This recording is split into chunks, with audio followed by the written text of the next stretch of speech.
তো গাইজ আমার মায়ের পোষা যে মুরগি ছিল সেটা আজকে কট করা হয়েছে, সেটা কট করে আজকে রান্না করা হচ্ছে। তো দেশি মুরগি খেতে কিন্তু ভীষণ ভীষণ ভালো লাগে। তো একটা আপুর ভয়েস শুনেছিলাম যে শয়তান ভাতার, শয়তান ভাতার এত সুন্দর করে বলছিল, সাথে সাথে আমার ভাতারটা হয়ে গেল, মানে ভাত রান্নাটা হয়ে গেল গাইজ।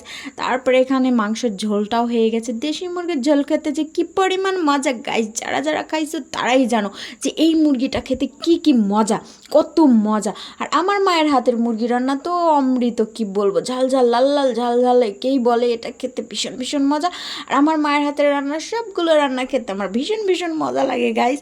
তো তারপরে এই দেখো রান্নাটা হয়ে গেল, আমি আর মা মিলে রান্নাটা করছি, মাকে হেল্প করছি। আগে এসে আমি কোনো কাজ করতাম না, এখন অনেকটাই বুঝি, এজন্য মাকে এসে যতটা পারি ততটা হেল্প করি। তারপরে আমার প্রিয় মাছ সেটা হচ্ছে পাঙ্গাস কালখাস। কাল তো খেতে পারবো না, আজকেই খেতে হবে, কারণ পাঙ্গাস দেখলে আমার খুব লোভ হয় খাওয়ার জন্য। সেটাও রান্না করব, মানে চাল কুমড়া দিয়ে। আর আমার আব্বা আনছিল পুঁটি মাছ, সেটা ভাজা হয়নি এখনও, আজকে সেটা ভাজা হচ্ছে। গরমের কারণে পুঁটি মাছটা কুটতে কুটতে একদম নরম হয়ে গেছিলো, তারপরেও কুটে বেছে সুন্দর করে রেখে দিয়েছিলাম। এখন এটা ভাজি করা হচ্ছে পরের দিনে। আর এখানে পাঙ্গাস মাছের তেল দিয়েই মাছ রান্না করা হচ্ছে, কথায় আছে না, তেল দিয়ে মাছের তেল দিয়ে মাছ ভাজি করছে, তো তাই হচ্ছে আজকে আমাদের রান্না, মাছের তেল দিয়ে মাছ রান্না করা হচ্ছে।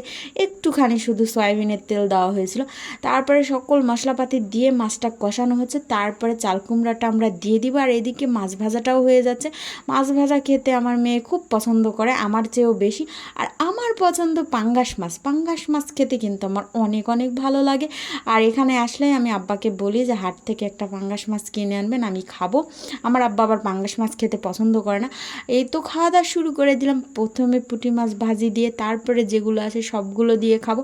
আজকে আমার স্পেশাল রান্না হয়েছে পাঙ্গাস মাছ দিয়ে চাল কুমড়ো, এটা আমার খেতে ভীষণ ভালো লাগে। আর আমার মা নিজে হাতে রান্না করছে, সেটা হচ্ছে আমার মায়ের পোষা নিজের হাতের দেশি মোরগের ঝোল। এটা খেতেও ভীষণ ভীষণ মজা হয়েছে গাইস, এটাও খাওয়া শুরু করে দিলাম। এটা খেতে কিন্তু অনেক ঝাল হয়েছে, কিন্তু আমার কাছে অনেক ভালো লাগছে, কারণ আমি একটা ঝালখোর। এটা খেতে আমার অনেক মজা লাগছে, কারণ আমি অনেক ঝাল খাই। আর আমার মায়ের হাতের রান্না আমার কাছে অনেক অনেক ভালো লাগে গাইস। এটা খাচ্ছি আর একদম আমার স্বাদে চোখ বন্ধ হয়ে যাচ্ছে। তো এটা খাওয়ার পর আমার স্পেশাল যে রান্নাটা সেটা হচ্ছে